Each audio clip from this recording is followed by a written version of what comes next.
ನಮ್ಮ ಕಾಂಗ್ರೆಸ್ ಪಕ್ಷ ಮಹಿಳಾ ಮೀಸಲಾತಿ ಪರ ಇದೆ. ಯುಪಿಎ ಸರ್ಕಾರದಲ್ಲಿ ಮಹಿಳಾ ಮೀಸಲಾತಿ ನೀಡಲು ಮುಂದಾಗಿತ್ತು. ವಿಪಕ್ಷಗಳ ವಿರೋಧದಿಂದಾಗಿ ಆಗ ಬಿಲ್ ಪಾಸ್ ಆಗಿರಲಿಲ್ಲ.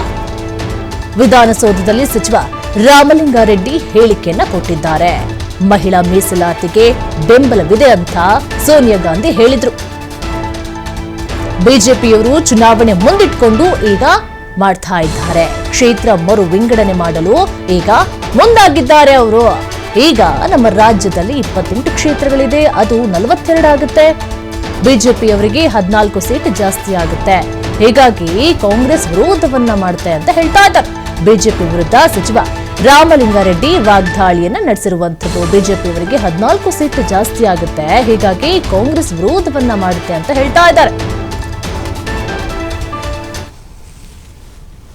ಸಮಸ್ಯೆ ಉದ್ಭವ ಆಗಿ ಆಗ ಬಿಲ್ಲು ಮಹಿಳಾ ಬಿಲ್ ಬಗ್ಗೆ ಮತ್ತು ಡಿಲಿಮಿಟೇಷನ್ಸ್ ಬಗ್ಗೆ ಪಾರ್ಲಿಮೆಂಟು ವಿಶೇಷ ಒಂದು ಸಭೆಯನ್ನು ಕರೆದಿದ್ದಾರೆ. ಮಹಿಳಾ ಮೀಸಲಾತಿ ಬಗ್ಗೆ ನಮ್ಮ ಪಕ್ಷ ಯಾವತ್ತೂ ಕೂಡ ಅದರ ಪರನೇ.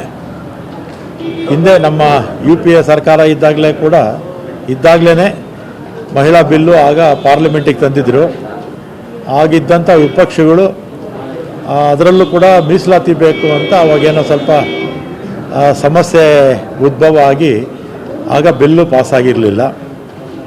ಇವತ್ತು ಕೂಡ ಸೋನಿಯಾ ಗಾಂಧಿ ಅವರು ಹೇಳಿದ್ದಾರೆ, ಮಹಿಳಾ ಮೀಸಲಾತಿಗೆ ನಮ್ಮ ಒಲವಿದ್ದೇ ಇರುತ್ತೆ. ಆದರೆ ಚುನಾವಣೆ 23ನೇ ತಾರೀಕು ಇಟ್ಕೊಂಡು ಇಷ್ಟು ತುರಾತುರಿಯಲ್ಲಿ ಯಾಕೆ ಮಾಡೋದು ಅಂತ ಅಷ್ಟೇ ನಮ್ಮ ಪ್ರಶ್ನೆ.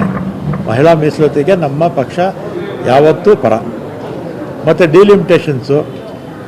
ಡಿಲಿಮಿಟೇಷನ್ಸಲ್ಲಿ ನಮ್ಮ ರಾಜ್ಯ 28 ಸೀಟ್ ಇದೆ, 42 ಆಗುತ್ತೆ. BJP ಪಕ್ಷದವರು ನಮಗೆ 14 ಜಾಸ್ತಿ ಆಗುತ್ತಲ್ಲ, ಕಾಂಗ್ರೆಸ್ನವ್ರು ಸುಮ್ಮನೆ ವಿರೋಧ ಮಾಡ್ತಾರೆ ಅಂತ ಹೇಳ್ತಾರೆ.